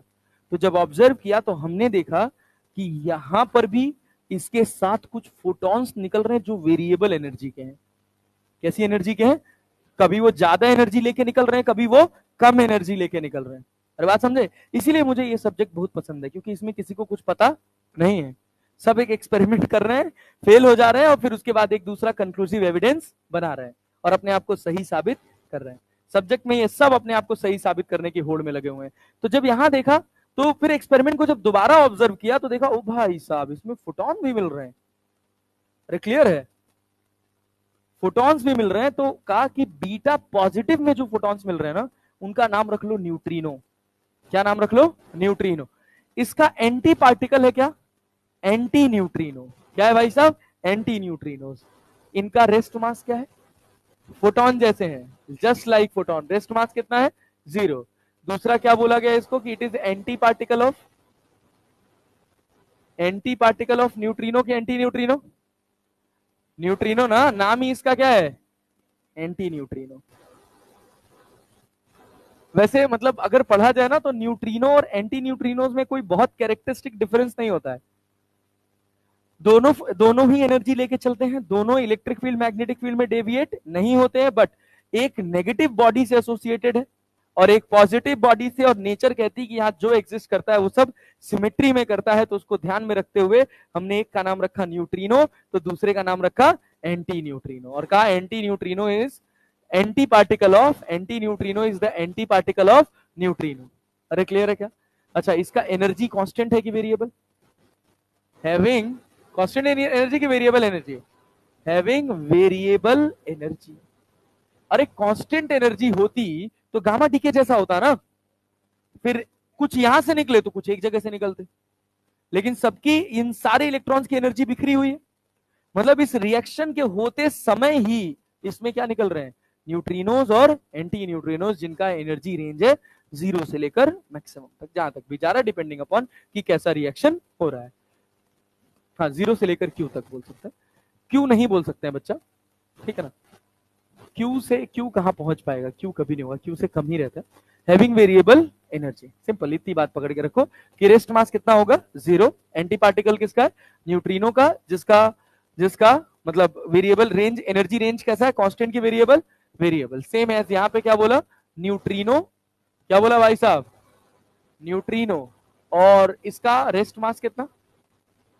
न्यूट्रिनो का रेस्ट मास कितना? 0। अरे क्लियर है ना? ये क्या है? Anti particle of anti neutrino नहीं, ठीक है ना?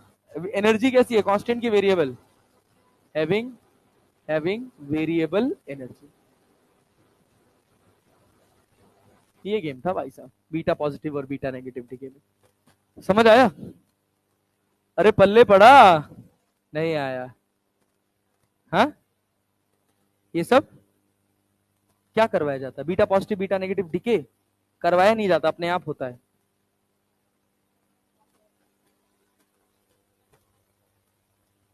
क्या चीज? हाँ,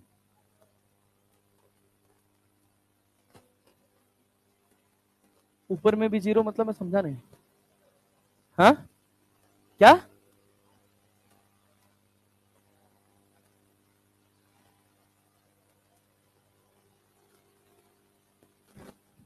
हाँ, तो हम ये भी 0 किए।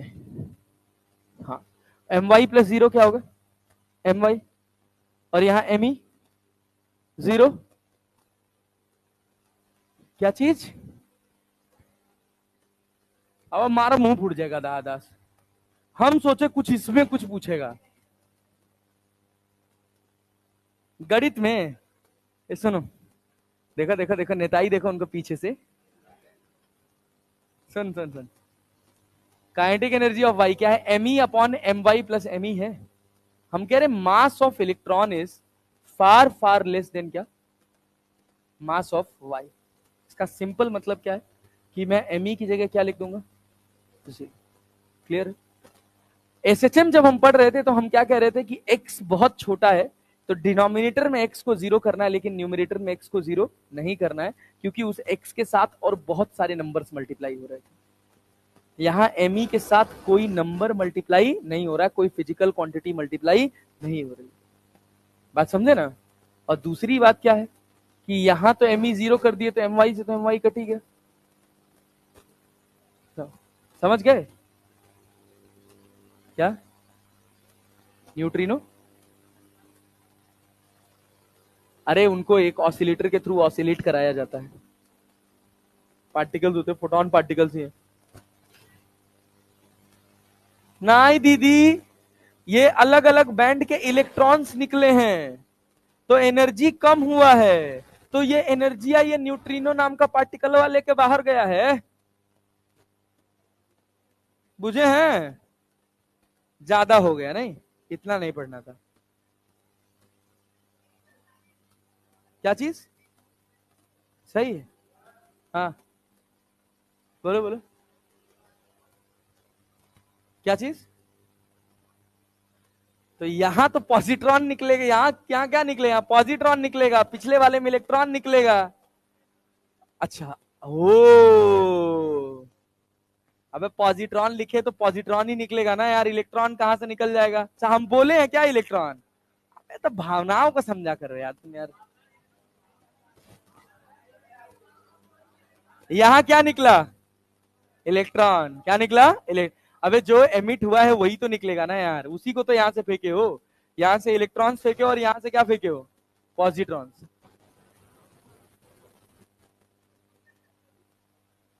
अब मरबो कर जान ना है भाई। चल भाई सुन, इधर ध्यान दे, अब इधर ध्यान दो, यहां पे देखो। The following nuclear reaction is an example of fusion. अरे जुड़ के बने हैं तो क्या बने हैं? फ्यूजन। क्या कह रहा है? In an alpha decay the kinetic energy of alpha particle is कितना है? 48 mega electron volt. And Q value of the reaction is 50 mega electron volt. The mass number of the mother nucleus is, mother nucleus का क्या पढ़े हो? Alpha particle है ना kinetic energy का, तो A-4/A into Q. Alpha particle का kinetic energy कितना है? 48। A-4/A, क्यू कितना है? क्यू कितना है? 50। 48 50, 50 48 उधर जाएगा तो कितना हो जाएगा? ये 2। 2A बराबर 50 चौक को 200, A बराबर 100। A बराबर कितना आ गया? 100। अरे समझ आया? सीधा फॉर्मूला बेस्ड क्वेश्चन आएगा, सीधा फॉर्मूला बेस्ड। ये देखो, कह रहा है, कह रहा है the number of alpha and beta negative emitted during the radio active decay of chain started from, कहां से स्टार्ट हुआ था? 88RA226। यहां से खत्म कहां हुआ? 82PB220 206। बताओ कितने अल्फा निकले होंगे, कितने बीटा निकले होंगे? कितने अल्फा कितने बीटा? 5 अल्फा 4 बीटा, खत्म। कैसे पता चलेगा? कैसे पता चलेगा? सोचो, देखो ये बताओ, चाहे बीटा पॉजिटिव डीके हो, गामा डीके तो कोई चेंज करता नहीं, एज इट इज रहने देता, एज इट इज रहने देता है गामा डीके। भाई अभी पढ़ा है अल्फा डीके के साथ ना, वो बस एनर्जी लेके बाहर चला जाता है। और बीटा नेगेटिव और बीटा पॉजिटिव ए में कभी कोई चेंज क्रिएट नहीं करते हैं। वो बीटा पॉजिटिव होगा तो वो क्या होगा? जेड में एक बढ़ जाएगा, और बीटा नेगेटिव होगा तो जेड में से एक घट जाएगा। अरे नहीं आया? आया कि बीटा नेगेटिव में एक बढ़ जाएगा, बीटा नेगेटिव में एक बढ़ेगा। क्या हुआ बीटा नेगेटिव में? न्यूट्रॉन कन्वर्ट हुआ किसमें? प्रोटॉन में, तो प्रोटॉन का नंबर एक बढ़ा ना। और बीटा पॉजिटिव में क्या हुआ? प्रोटॉन कन्वर्ट हुआ किसमें? न्यूट्रॉन में, तो प्रोटॉन का नंबर घटा ना। तो ये Z+A Z-A, लेकिन ए में कोई चेंज नहीं होता। यहां कितना है? 226। यहां कितना हुआ? तो ए में कौन चेंज कर रहा है? अल्फा। कौन चेंज कर रहा है? अल्फा। कितना घटा है? 20। एक अल्फा जाएगा तो कितना ऊपर से ले जाएगा? 4। तो कितना अल्फा गया? 5 हो गया। 5 अल्फा और 4 बीटा। अब देख लो 4 बीटा का, देखो बात सही है कि नहीं? बीटा नेगेटिव में क्या होगा? प्रोटॉन बढ़ेगा, प्रोटॉन बढ़ेगा। सो 4 अल्फा निकला तो ऊपर से कितना ले गया? 20। 5 अल्फा निकला तो ऊपर से कितना ले गया? 20, नीचे से 10। तो 28 में से 10 गया तो 78। 28 में 10 गया, अरे सॉरी 88 में से, 88 में से 10 गया तो 78। 78 में 4 जोड़ देगा ना, बीटा नेगेटिव हुआ है ना, चार्ज जुड़ेगा तो कितना हो जाएगा 82। अरे सही है, ठीक है। ओ चलो इधर आओ, क्या कह रहा है? If a nucleus such as, क्या भाई साहब, such as Ra226 that is initially at rest, that is initially at rest, undergoes alpha decay, undergoes alpha decay, then which of the following statement is true? पहला, the alpha particle has more kinetic energy than daughter nucleus. सही है कि नहीं? कौन भारी है? Daughter nuclei भारी होगा ना। अब देख रहा है 226, इसमें से अगर तूने क्या निकाल दिया, हीलियम न्यूक्लियस, तो हीलियम न्यूक्लियस तो हल्का है ना, तो उसकी काइनेटिक एनर्जी ज्यादा। और पढ़ देख तो, alpha particle has less kinetic energy, the alpha particle same kinetic energy, we can not say anything. गलत है। अरे क्लियर है ना? नहीं आ रहा है? अरे आया, ये देख X2 लिखा है, ये E प्लस है, E प्लस है। क्या होगा आंसर बता? गलत हुआ जान लेना, फोड़ देंगे। पॉजिट्रॉन कब निकलता है? पॉजिटिव में कि नेगेटिव में? बीटा पॉजिटिव में। पॉजिट्रॉन कब निकलेगा? जब न्यूट्रॉन अपना पॉजिटिव कैरेक्टर छोड़ेगा तभी तो ना। तो पॉजिट्रॉन बना, बीटा पॉजिटिव डीके है कि बीटा नेगेटिव? बीटा, अरे क्लियर है, बीटा नेगेटिव है। अरे दादा हो, हे मालिक हो। नेगेटिव में न्यूट्रॉन घटेगा, पॉजिटिव में प्रोटॉन घटेगा, याद रख लेना। नेगेटिव में न्यूट्रॉन घटेगा, पॉजिटिव में प्रोटॉन घटेगा, तो क्या हुआ है? पॉजिटिव डीके हुआ है ना। तो कितना हो जाएगा? सी। यही ई माइनस होता तो क्या हो जाता? तो क्या हो जाता? कौन सा डीके हो जाता? कौन सा डीके? बीटा माइनस हो जाता ना। अबे भाई तब क्या आंसर हो जाता? डी। तो माइनस ई के लिए क्या डी आंसर हो जाता? और देख, कह रहा radioactive nucleus ZXA undergoes spontaneous decay in the sequence atomic number of element X, the possible decay particle in sequence are। बोल बोल बोल बोल, क्या होगा?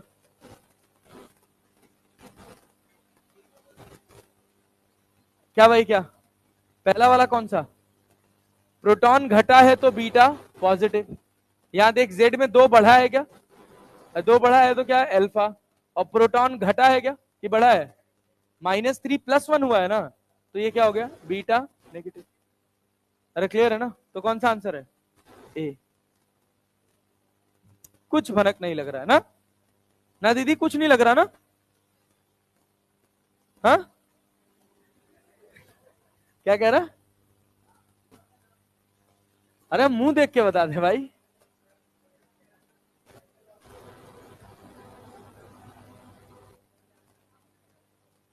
नहीं नहीं नहीं, ए सुनो, देख, चल खड़े हो जा। यहां क्या लिखा है? ZXA। यहां क्या हुआ? प्रोटॉन बढ़ा कि घटा? घटा। कब प्रोटॉन घटता है? जब प्रोटॉन किस में कन्वर्ट होगा? न्यूट्रॉन में। तो कौन से डीके में होता है? Beta decay. तो बीटा का कौन सा, पॉजिटिव कि नेगेटिव? सोच ले। नेगेटिव में प्रोटॉन घटता है कि बढ़ता है? नो। हाँ, तो प्रोटॉन घटा कि बढ़ा? घटा। तो प्रोटॉन घटा है तो बीटा पॉजिटिव हुआ है कि बीटा नेगेटिव? पॉजिटिव। समझ आया? जिससे पूछ रहा हूं वही बताए, ज्यादा नेता ही नहीं, ठीक है ना? यहां देख, क्या था? Z-1 था, यहां कितना हो गया? -3। क्या 2 और घट गया? तो 2 कौन घटाता है? Alpha decay. तो ये क्या हो गया? अल्फा। -3 था, -2 हो गया, घटा कि बढ़ा? प्रोटॉन बढ़ा ना, तो न्यूट्रॉन किस में कन्वर्ट हुआ है? प्रोटॉन बढ़ेगा, कौन बढ़ा सकता है प्रोटॉन को? न्यूट्रॉन ही तो। न्यूट्रॉन क्या बनाएगा? प्रोटॉन। तो न्यूट्रॉन घटा और प्रोटॉन बढ़ा, कब? हाँ, तो बीटा माइनस। तो वही तो किए हैं, थोड़ा धीरे धीरे।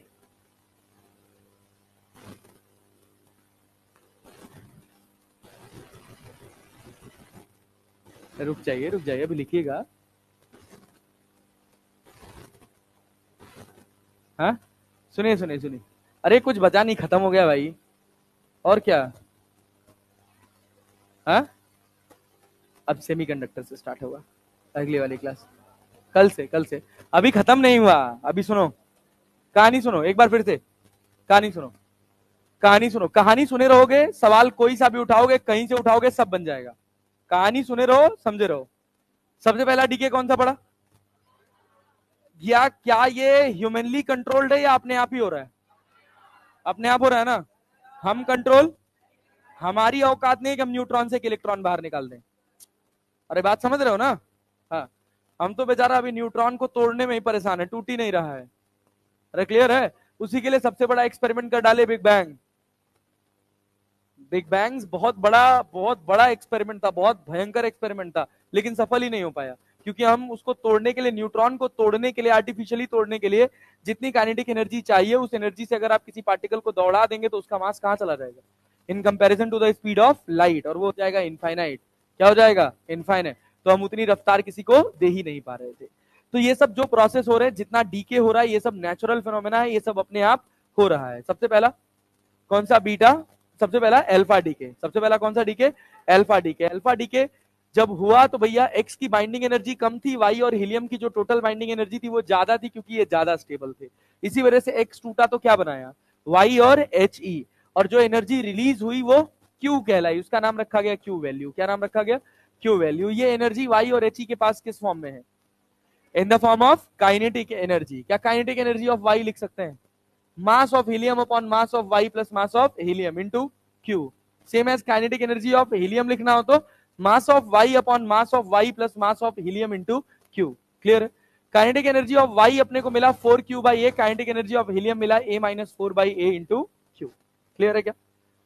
अगर गणित अपने पास आ भी जाए तो अपन कर सकते हैं। तो फिर यहां से हमने निकलने वाले इलेक्ट्रॉन्स को, जब निकलने वाले इलेक्ट्रॉन्स की, सॉरी, निकलने वाले हीलियम न्यूक्लियस की रफ्तार निकाली। उस रफ्तार से हमने एक कैलकुलेटेड रेडियस पर एक मैग्नेटिक फील्ड में जब इनको फेंका तो 100 में से 80 यहां मिले और 20 थोड़े छोटे रेडियस पर मिले। तो जो थोड़े छोटे रेडियस पर मिले, हमने कहा उनकी रफ्तार कम थी, मतलब उनकी काइनेटिक एनर्जी कम थी। तो काइनेटिक एनर्जी कम होने के पीछे का कारण क्या है? कि मतलब उस एक्स ने क्या किया है?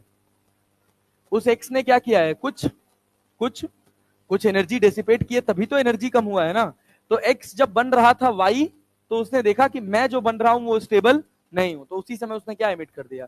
थोड़ी energy in the form of gamma photons, in the form of gamma photons. तो क्या हुआ?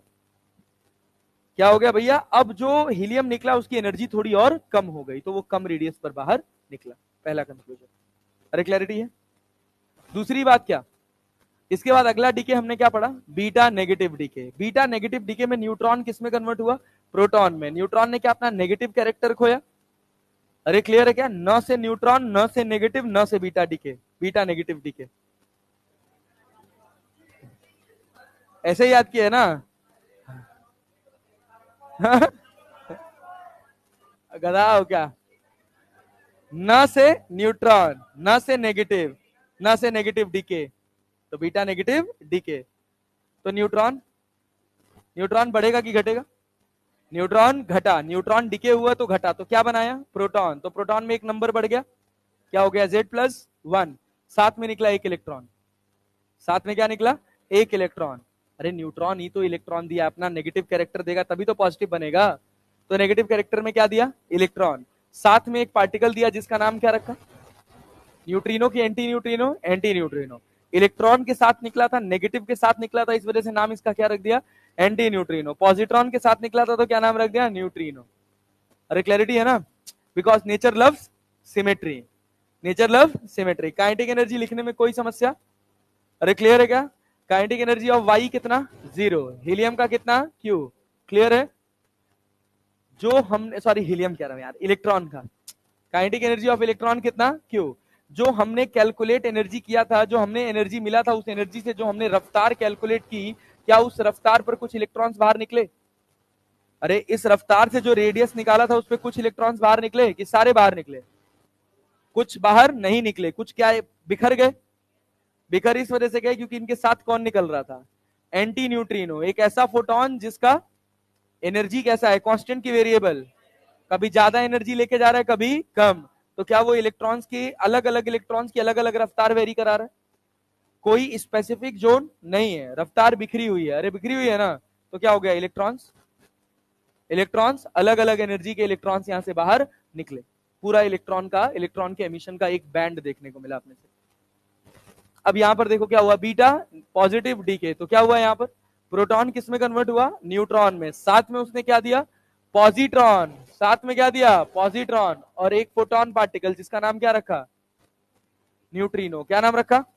अब उसकी एनर्जी कांस्टेंट है कि वेरिएबल, वेरिएबल। अरे क्लियर है क्या, यस सर। अब सुनो क्या हुआ, काइनेटिक एनर्जी लिखने में कोई समस्या नहीं है, वाई की काइनेटिक एनर्जी 0, इलेक्ट्रॉन की काइनेटिक एनर्जी Q, इलेक्ट्रॉन की रफ्तार हमने निकाली, उस रफ्तार के हिसाब से हमने रेडियस कट किया, यहां से 100 इलेक्ट्रॉन्स भेजे, बाहर कितने आए, बोलो बोलो, पॉजिट्रॉन, पॉजिट्रॉन 100 पॉजिट्रॉन्स भेजे, क्या 100 के 100 बाहर आ गए, नहीं, कुछ 4-5, 100 में 4-5, क्या बचे हुए सब उससे कम रेडियस में बाहर निकले। तो हमने कहा कि जो यहां से पॉजिट्रॉन्स निकल रहे हैं वो वेरिएबल एनर्जी के हैं, और वो एनर्जी से वेरिएबल अमाउंट में एनर्जी, इसलिए पॉजिट्रॉन से वेरिएबल अमाउंट में एनर्जी लेकर बाहर जा रहे हैं। तो यहाँ पे क्या, एक पॉजिट्रॉन्स का एनर्जी बैंड देखने को मिल गया। अरे बात समझे, यही सारा डीके है, और क्या। गामा डीके कब हुआ, अल्फा डीके के जस्ट बाद। ऐसा मत समझना पहले अल्फा हुआ फिर बीटा हुआ फिर गामा हुआ, नहीं, ऐसा कोई सीक्वेंस नहीं है। बीटा हो रहा है तो जरूरी नहीं कि अल्फा हुआ हो। अरे क्लैरिटी है ना, सब इंडिपेंडेंट है, सब इंडिपेंडेंट है। गामा बस किस पे डिपेंड कर रहा है, अल्फा पे। बीटा पॉजिटिव, बीटा नेगेटिव और अल्फा डीके इंडिपेंडेंट है। अरे क्लैरिटी है। गामा तभी होगा जब अल्फा डीके के न्यूक्लियस, अल्फा डीके का न्यूक्लियस बनने के बाद अपने आप को कैसा महसूस करेगा, अनस्टेबल। कैसा, अनस्टेबल। खटाक से एनर्जी और रिलीज कर दिया। अरे बात समझे, नहीं आया, आया जी, यस। ये कहानी यहाँ आपका पूरा डीके खत्म होता है। और डीके खत्म हो गया, इसके बाद सोचिए इसी डीके पर बेस्ड एक थ्योरी है जिसको बोला जाता है क्या भाई साहब, nuclear fission and nuclear fusion.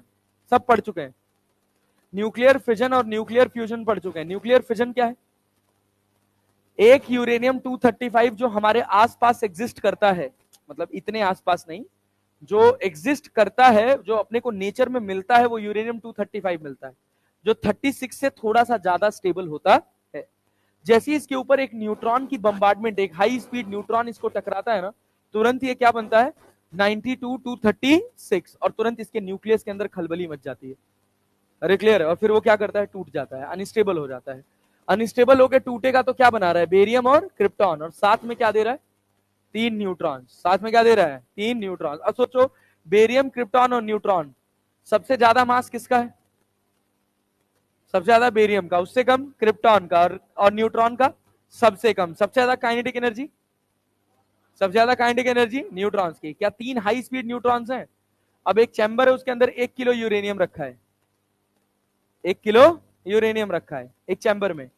उस चैम्बर में तुमने एक न्यूट्रॉन प्रोजेक्ट कर दिया, हाई स्पीड न्यूट्रॉन, वो टकराया, उसने कितने न्यूट्रॉन्स दिए, 3।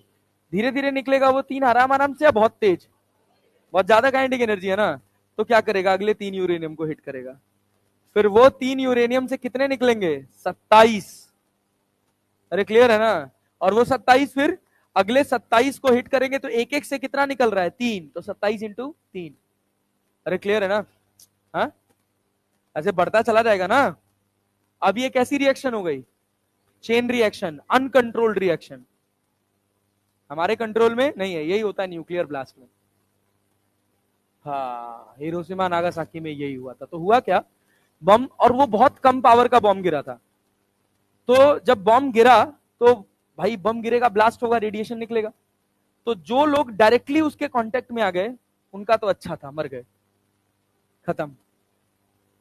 जो उस रेडिएशन जोन की वजह से अफेक्ट हुए, बम फट गया, माहौल ठंडा हो गया, लेकिन जो न्यूट्रॉन्स अभी भी उस एटमॉस्फेयर में, उस हवा में घूम रहे हैं, वो बहुत हाई एनर्जी के न्यूट्रॉन्स हैं। जब वो तुम्हारे जीन से पास करेंगे ना, तुम्हारे डीएनए से पास करेंगे, तो तुम्हारा डीएनए स्ट्रक्चर चेंज करके जाएंगे, वो तोड़ के जाएंगे तुम्हारा डीएनए। तो तुम्हारी बॉडी उसको रिपेयर करने के लिए म्यूटेट करेगी। तो अगली बार पैदा होगे तो पता चला 4 टांग निकल रही है यहां से। हाँ, क्या करता है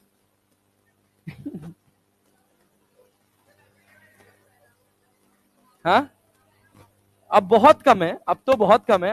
अब मेडिकेशन टेक्नोलॉजी, अरे सुन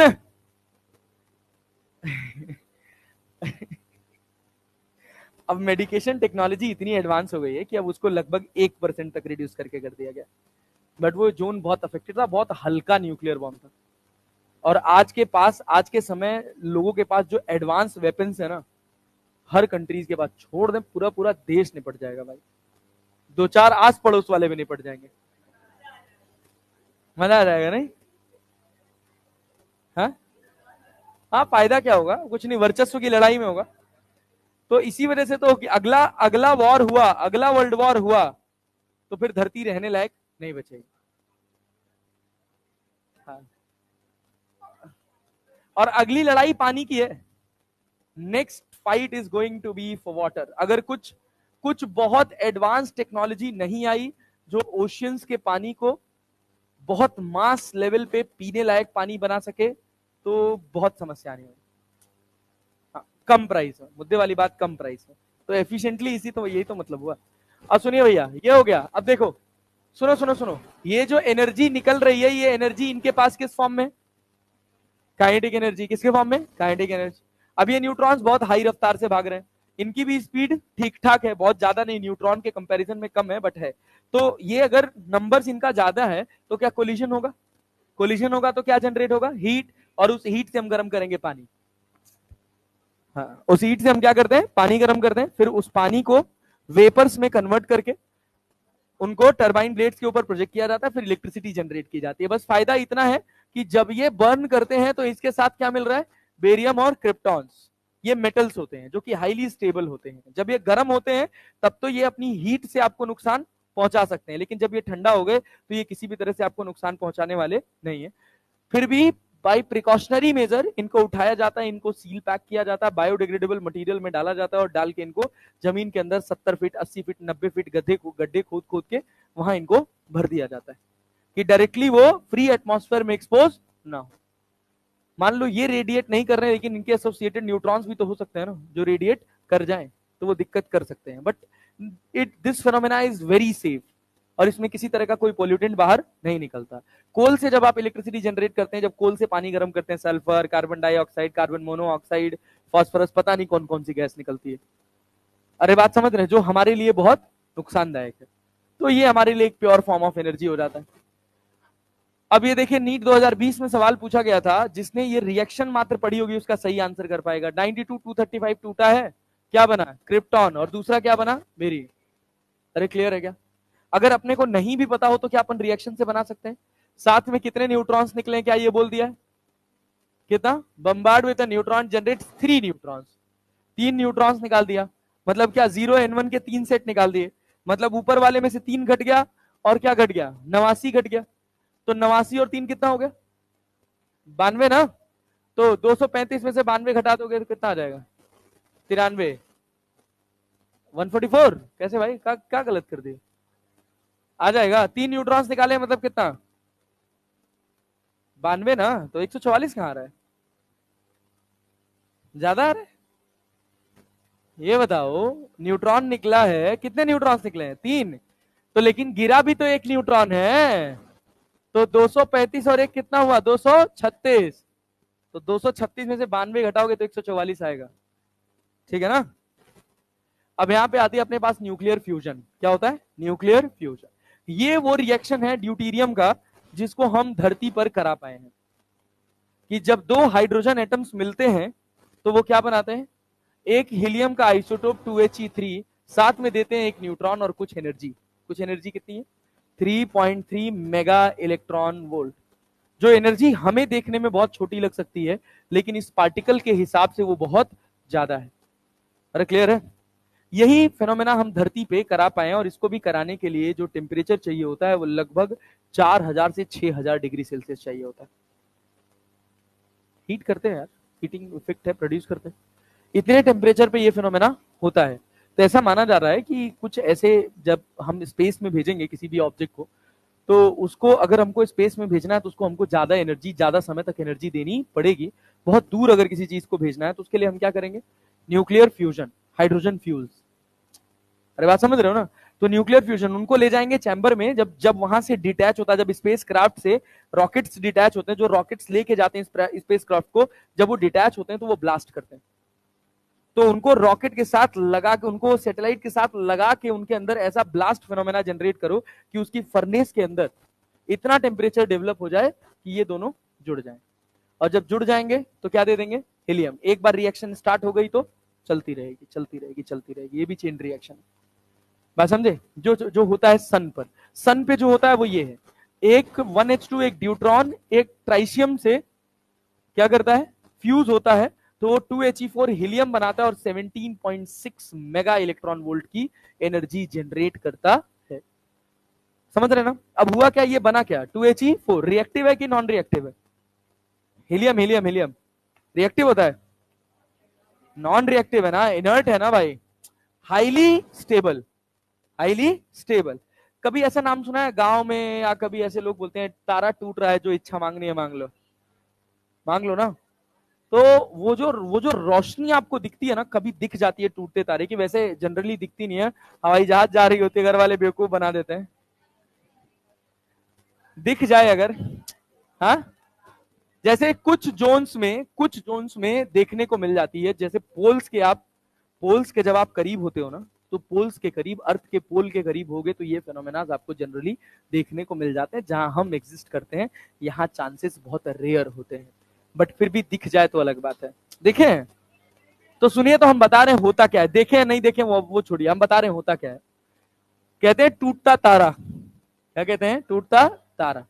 उस टूटते तारे को अंग्रेजी में डेड स्टार बोला जाता है। क्या बोला जाता है? Dead star. एक समय ऐसा आएगा कि अपना सन भी डेड स्टार में कन्वर्ट हो जाएगा। सन का जो फ्यूल है वो है हाइड्रोजन। बोला जाता है sun is the sphere of hydrogen. वो यही है, 1H2 1H3 1H1 1H2, इन्हीं का स्फीयर है। वहां पर टेम्परेचर मेंटेन है ना? क्यों? अभी अपने सन को नेसेंट स्टार बोला जाता है। नेसेंट स्टार जानते हो? उगता हुआ तारा है अभी ये बड़ा हो रहा है, अभी ये अपना अवतार दिखाएगा। जब दिखाएगा तो यहाँ रहने लायक नहीं रहेगा। अरे क्लियर? तभी तो हम ढूंढ रहे हैं कि कहीं कोई और बसिंदा जगह मिल जाए जहां हम रह सके। वैसे अभी वो उसमें बिलियन ईयर समय है, इतना जल्दी नहीं होगा। 5 बार मुक्ति मिल जाएगी उतने समय में तुमको। तुम्हारी आत्मा थक जाएगी कि अब पैदा नहीं होंगे। समझ रहे हो? तो हुआ कि, अबे सुनो तो यार, बात तो सुनो। होता क्या है कि अब जब जब उसका सारा का सारा हाइड्रोजन कन्वर्ट किस में हो जाएगा? हीलियम में। पूरा पूरा इनर्ट गैस में कन्वर्ट हो जाएगा। तो अब उसके पास कोई रोशनी रह जाएगी क्या? उसकी अपनी खुद की कोई रोशनी नहीं रह जाएगी। तो the last light that will come out from that star, वो तो घूमेगी पूरे यूनिवर्स में ना। जिसके एटमॉस्फेयर से पास करेगी, उसके एटमॉस्फेयर में क्या विजिबल रेडिएशन डेवलप करेगी? उसके पास तो सारे रेडिएशन है ना। तो जो एटमॉस्फेयर से पास करेगा वो कैसा रेडिएशन देगा? Visible radiation. तो वही रोशनी हमको दिखाई देती है। हमारे यूनिवर्स में से बहुत सारे तारे हैं जो टूटते रहते हैं, बनते रहते हैं। टूटने का मतलब टूट के लटक नहीं गए, वो वही हैं। उनके पास ग्रेविटेशनल पुल है, लेकिन अब उनके पास उनकी एनर्जी नहीं बची है, वो कोल्ड स्टार्स में कन्वर्ट हो चुके हैं। हाँ भैया, तारा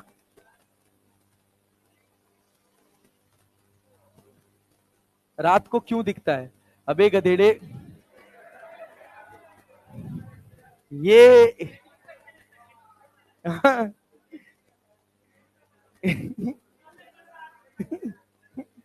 हाँ, इधर दिन में दिखाएं। यहाँ तारामंडल है, वहां तारामंडल में चले जाओगे, वो दिन में तुमको तारे दिखा देंगे। ठीक है ना? सन की रोशनी की वजह से हमको दिन में तारा नहीं दिखाई देता है। ठीक है? बड़े बल्ब के बगल में छोटा बल्ब जला दोगे तो छोटे बल्ब की रोशनी पता चलेगी? नहीं पता चलेगी। बस यही होता है। अरे क्लियर है? ठीक है भाई, डाउट था उसका, जेन्युइन डाउट था यार। अरे सुनो, मॉड्यूल दो, मॉड्यूल। हाँ, मॉड्यूल दो।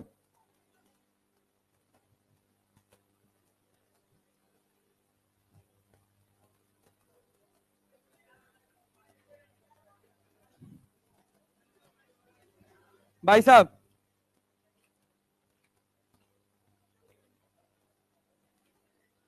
Question number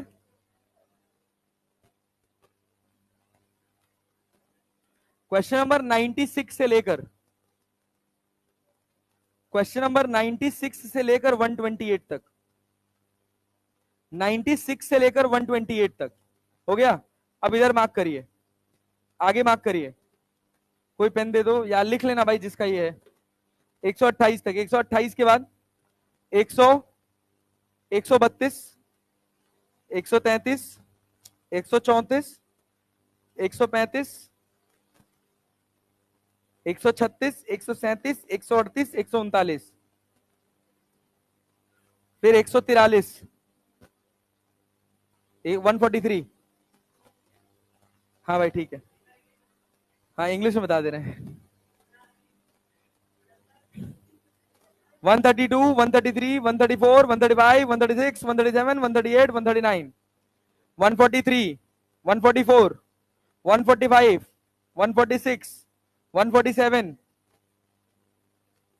148, 151, 152, 153, 154. That's it. These are the questions that you have to solve and try to solve it by today. आज के आज लगाने की कोशिश करो, खत्म हो जाएगा। हाँ क्या चीज? हाँ क्या चीज?